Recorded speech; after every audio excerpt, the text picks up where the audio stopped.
On this episode, Ron, Little Bear, and I head out to Ron's family land in search of the perfect campsite to experience winter camping in Texas.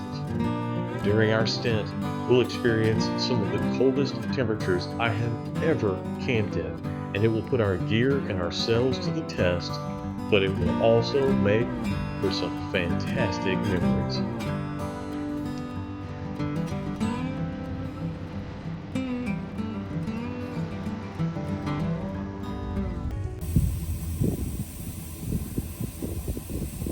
All right, guys, we have made it out to Caldwell, and we're just airing down the Jeep right now because we want a softer ride.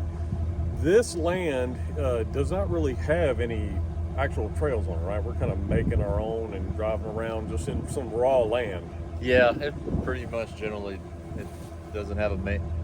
We will have a main path to get from the back pasture to the front, but really, other than that, it's pretty open. Cool. Yeah. So our plans are to kind of scope out the area and pick out a spot to do some primitive camping. It is going to be cold. It is 39 degrees right now. I don't know what that is for our Celsius friends. I'll put that up there somewhere. But yeah, we're just going to wait for the Jeep to finish airing down, and we'll be good to go. Well, we got the Jeep aired down. I went about 20 psi, and I think that'll be fine for what we're doing out here out in this part of Texas. I guess this is really considered East Texas, so it's not like it's super rocky or anything like that. There may be some big rocks. I think he said there's some gopher holes and stuff out here that we may have to get around, but so far so good. So just looking for a cool place to set up camp for the next 2 days. Little Bear, lean over, show everybody who's with me today. Oh, there he is. It's the Little Bear going with Papa Bear on an adventure. You know, just so everybody knows, I tried to get him to stay behind because I thought maybe it'd be too cold, but he loves the cold and he wants to tough it out, and Mama Bear will come get him because we're not that far away from home if she needs to. But I think we're pretty excited about getting camp set up, getting a fire going, and seeing what we can get into.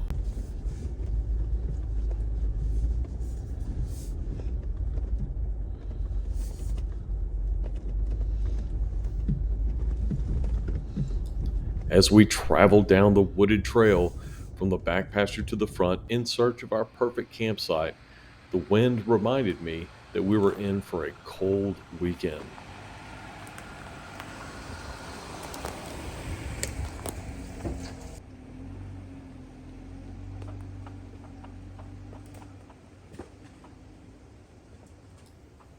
Even as cold as it was, the sounds of the birds chirping and all the wildlife that we would hear and encounter, it just makes these trips all the more worth it.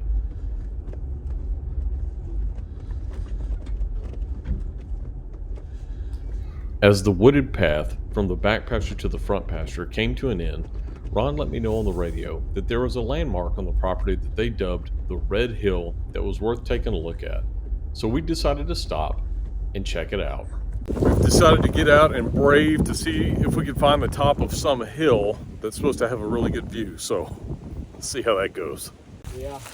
Continuing on, crouching down. Little Bear is the right height for this trail. Yes. Ron and myself, not so much. He's our trail guide right now.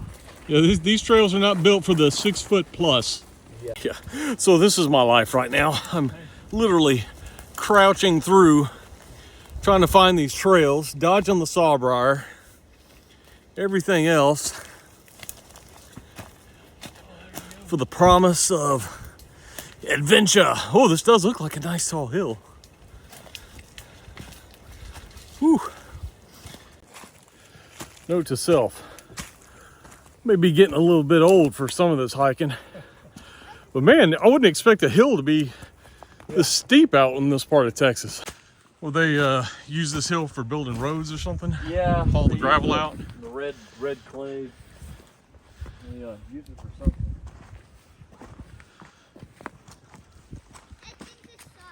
Oh, there we go. We're getting near the top.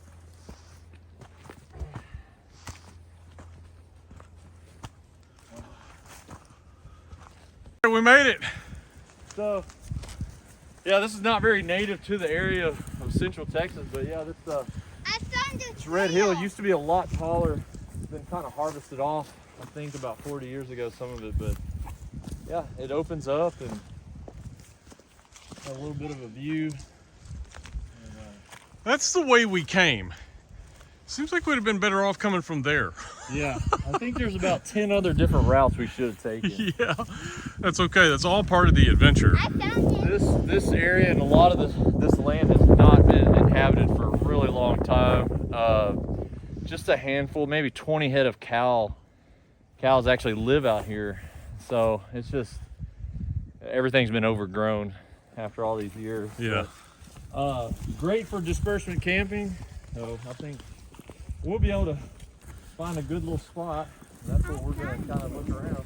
This is a really cool place, but I don't know if that's our spot. Do we try to camp here? We keep looking. Keep looking. Keep looking. All right, little bear, let's do it. Little bear's cutting his own path. He's walking up that ridge line. All right, buddy, can you get across over there? All right, keep going.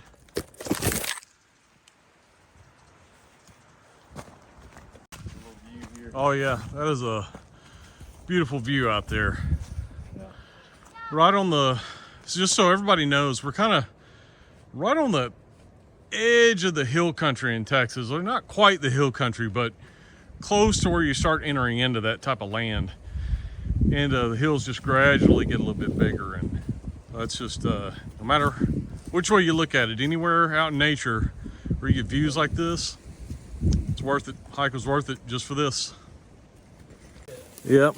So Ron and I were just talking about this is what we get whenever we come to some land that's a little bit raw, hasn't been worked in a few decades, and we're just kind of making our own trail out of here right now. This is the old trail. This is definitely it. It was cleared 15 years ago. Just look at 15 years what had happened.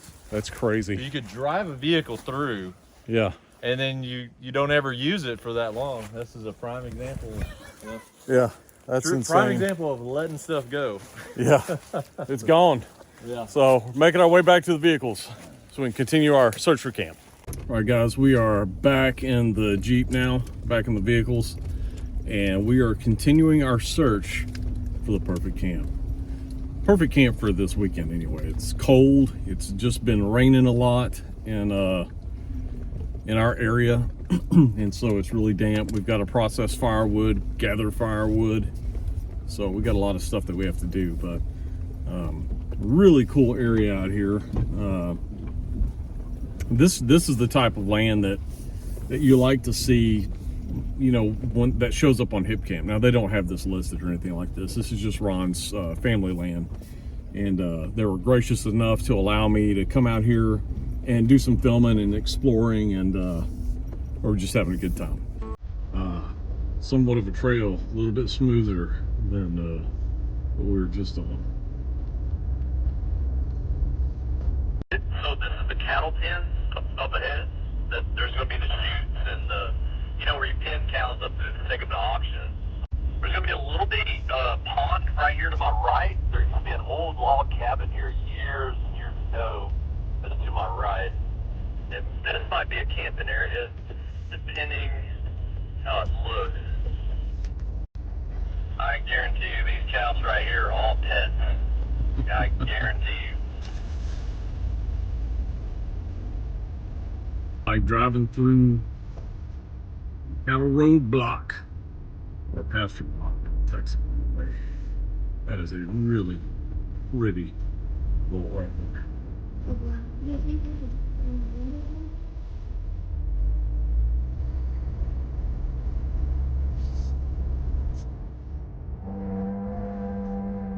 Park here for a second.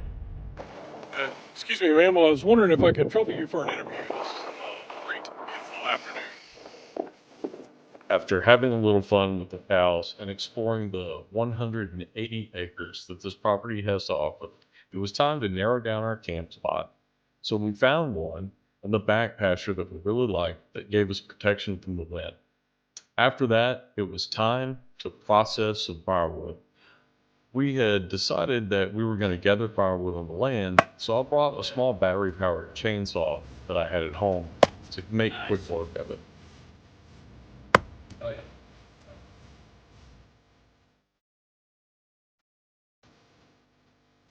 As the clouds rolled in and the temperature began to drop, we knew it was time to go ahead and start thinking about getting ready to make our campfire.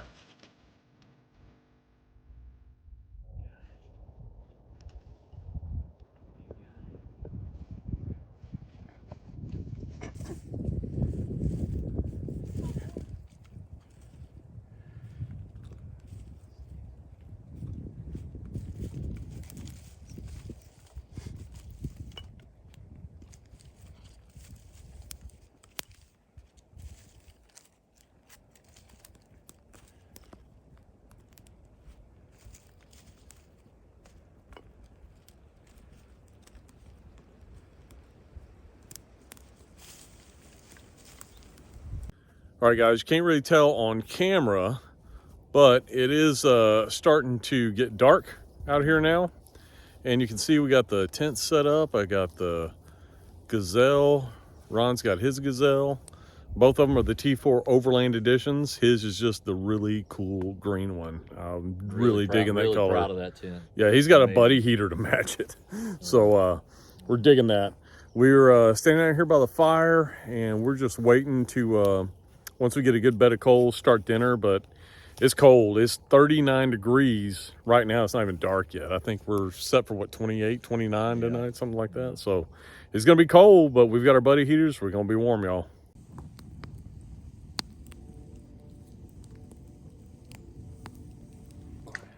After getting the fire started, and as we're waiting for a good bed of coals so that we can start dinner, it was time just to kind of sit down, relax, and enjoy the beautiful surroundings and the view in front of us.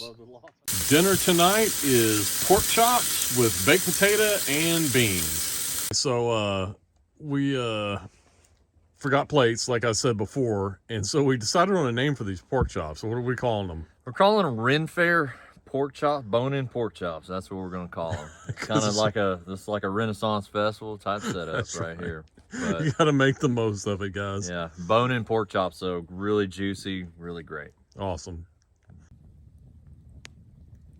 So we've got a good fire going, and Ron, tell us what the temperature is right now.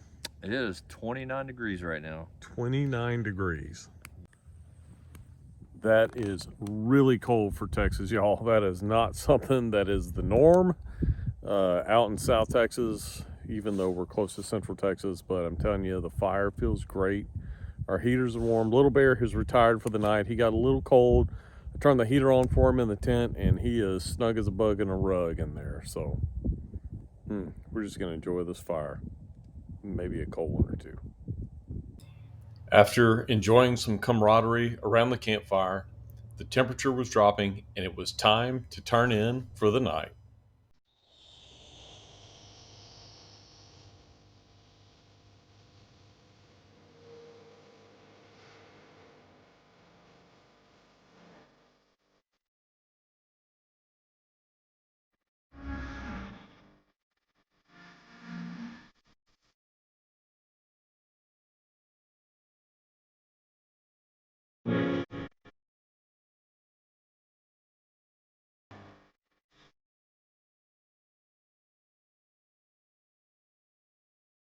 Good morning. It is 29 degrees, and it got down to 24 last night. It is officially the coldest that I've ever camped. But we stayed warm and cozy in the tent last night, and I'm up this morning later than usual because I just could not get out of that warm sleeping bag. But it's time to think about breakfast and get some coffee going. Now, on a cold morning, nothing beats a hot breakfast. And nothing is really as easy as these cinnamon rolls from Sister Schubert's. You just put them in the Dutch oven, put some coals on top, and let them bake. All right, so you get some coals on top here, and then we will hang this puppy over the fire.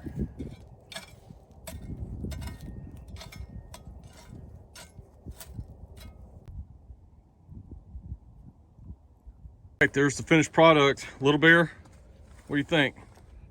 Right. Turned out good. Yeah. Oh yeah. So after our breakfast, we ran down the road. Ron's family's got a lake house out here on a private lake. So kind of tell us a little bit about this place. So this is Lake Woodrow. Back in the early 1900s, you know, a lot of people in the town, they kind of developed these private lakes. They would dig them out. The families would get together. They would all pitch in money to start like a private lake community, and they would dig out, create their own little lake, you know, man-made. And this is not a very big place right here, but I think there's about 16 houses. But no, it's just kind of a private lake system that was kind of developed in the early 1900s. There's only 3 houses on this side, and we're kind of tucked off into our own little corner of the lake, but I think the other 13 houses are over there on that side, and there's another access road that you get to it over there. Yeah, this is our little corner. We're tucked on over here. And you said nobody lives out here permanently. Yeah, and that's the rules of the private lakes that were set up. You know, the rules were you do pay a yearly amount of dues. Each house has a family. Each family has 1 vote. Okay. So if you have, I think there's only 1 family that has 2 houses, so they would actually get 2 votes if I'm trying to remember the rules correctly. My dad is the 1 vote of our family. We are back exploring the Red Hill on Ron's family land, and we have found a path of least resistance. We came from that way, and we're going up that way, and it's a lot easier. So just kind of out and about exploring, taking it easy before we start some Cajun chili tonight. The view from atop the Red Hill.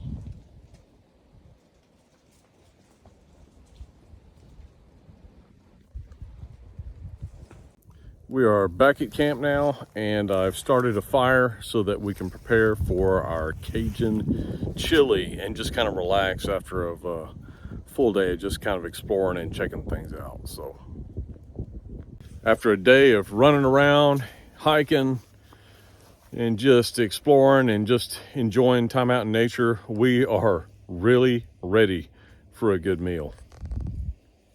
Tonight's dinner, Cajun chili, my dad's recipe. Garlic smoked sausage, a pound of ground beef, 2 cans mixed vegetables, and a can of diced tomatoes that are chili ready. We're gonna see how it turns out. I got the Cajun chili off. It's warming by the fire, staying warm, and then I've got the cornbread on. It's almost time to eat, y'all. Right, Cajun chili, what's the verdict? Cajun chili, the andouille sausage really kind of brings the Cajun out of it and tastes really good. I'm gonna add a little bit of Tabasco because we don't have a whole lot of spice in it, but no, it's on point. It's a little bit different. This isn't your traditional chili, but great campfire selection.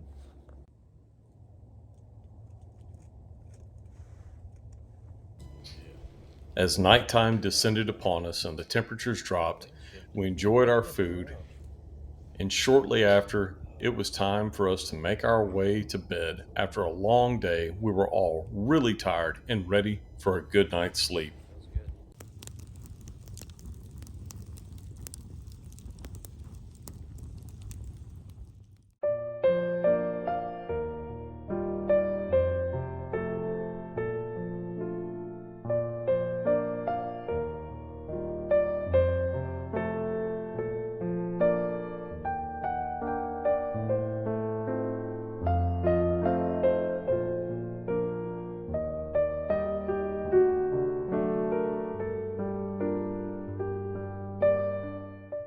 Good morning. It is the last day of our frozen adventure. We didn't have the luxury of any snow or anything like that, but it did have a good frost. It was about 27 when we woke up this morning. I think Ron said when he got up in the middle of the night, it was 24 again. So we made it through 2 very, very cold nights. The tents did great. The sleeping bags are great. Little Bear and I used 10-degree sleeping bags, and last night I got a little hot. I had to sleep on top of the sleeping bag, but so far it's been a lot of fun. Hey, Little Bear, what you making? Breakfast tacos. Breakfast tacos. What they gonna have on them? Bacon and egg and Cheese and a tortilla? yeah. All right, yummy, can't wait. All right, everybody, that is a wrap. We're done, we've got camp picked up. We have a very short drive back home, but we had an amazing time out here. Thank you again for letting us come out and camp on this property and everything. It was super, super nice. We're really excited about it. Can't wait to come back. If you like the content that I'm putting out, please make sure you smash that like and subscribe button. Hit that notification bell to be notified every time I put up a new video. And from all the three of us, Little Bear, Ron, and Don for Big Papa Adventures, we will see you behind the grill or behind the wheel.